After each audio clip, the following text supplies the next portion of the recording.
Welcome to Echoes of Time, where forgotten moments are restored, colorized, and revived. Today we explore bizarre and unique photos from 1900 to 1960, revealing just how strange and surprising our past truly was. In 1907 New York, engineers introduced a remarkable deep-sea suit known as the Iron Man.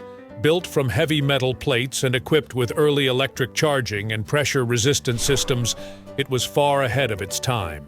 While incredibly rigid and difficult to move in, this bulky suit allowed divers to reach depths that were previously impossible.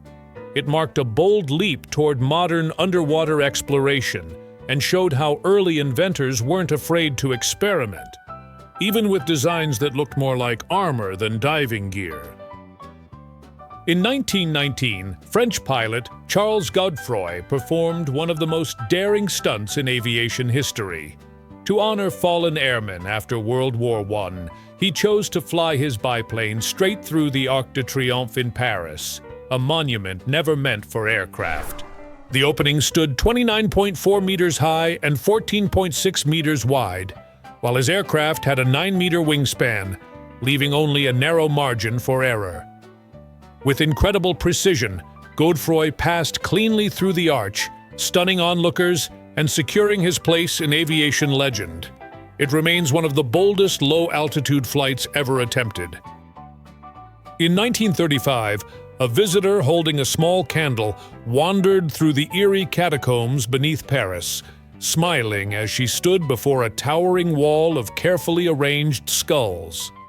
The catacombs, created in the late 18th century, hold the remains of more than 6 million people.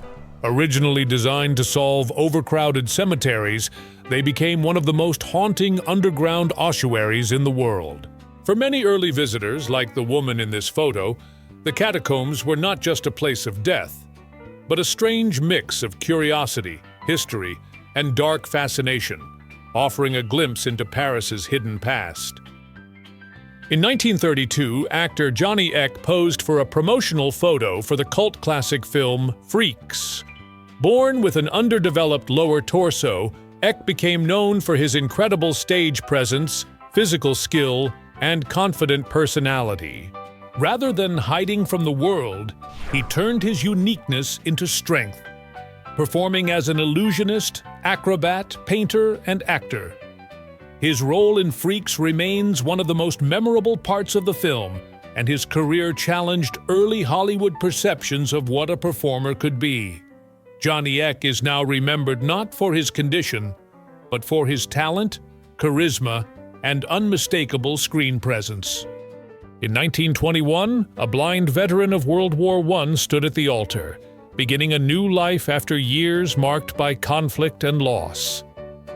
Many soldiers returned from the war with life-changing injuries, and blindness was tragically common due to chemical weapons and battlefield explosions. But this moment captured something far stronger than tragedy. It showed resilience, hope, and the belief that life could still move forward. Surrounded by family and friends, the veteran and his bride shared a quiet, powerful reminder that even after the darkest times, love and new beginnings were still possible.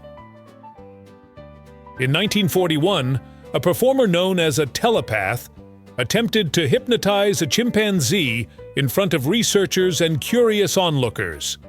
During this period, stage hypnotists and mentalists often demonstrated their skills with animals to entertain audiences and promote their acts as scientific or mysterious.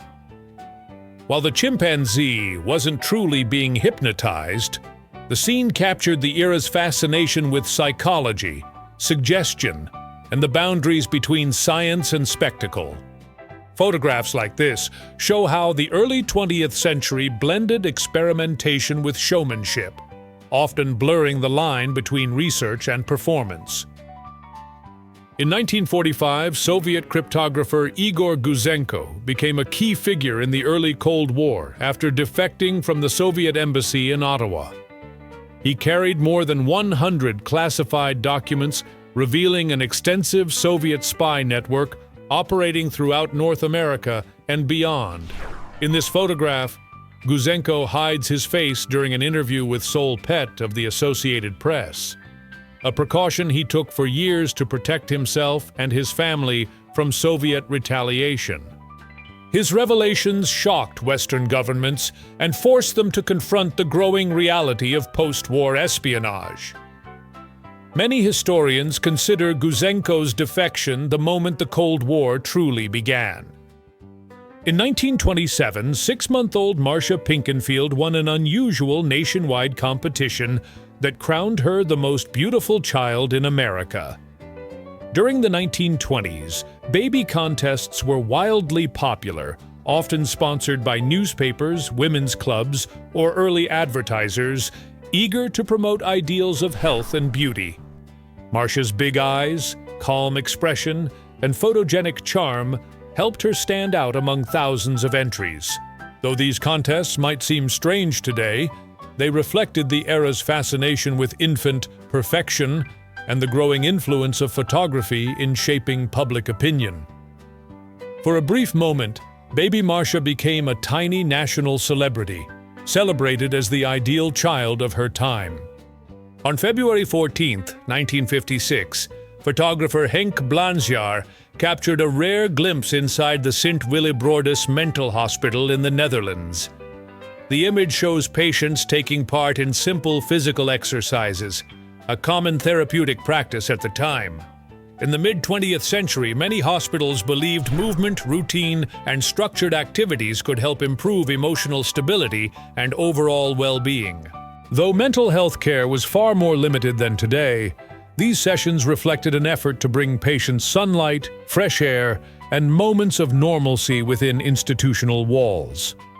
The photo stands as both a historical record and a reminder of how mental health treatment has changed dramatically over the decades.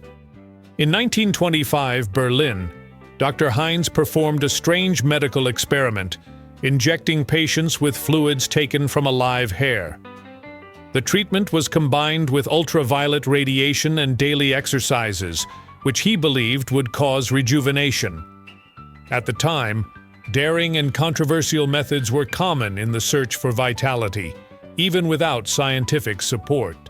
Today, this procedure is seen as a clear example of early 20th century pseudoscience and shows how much medicine has evolved since then.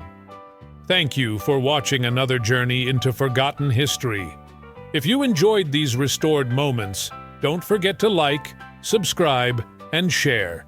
See you in the next chapter of Echoes of Time.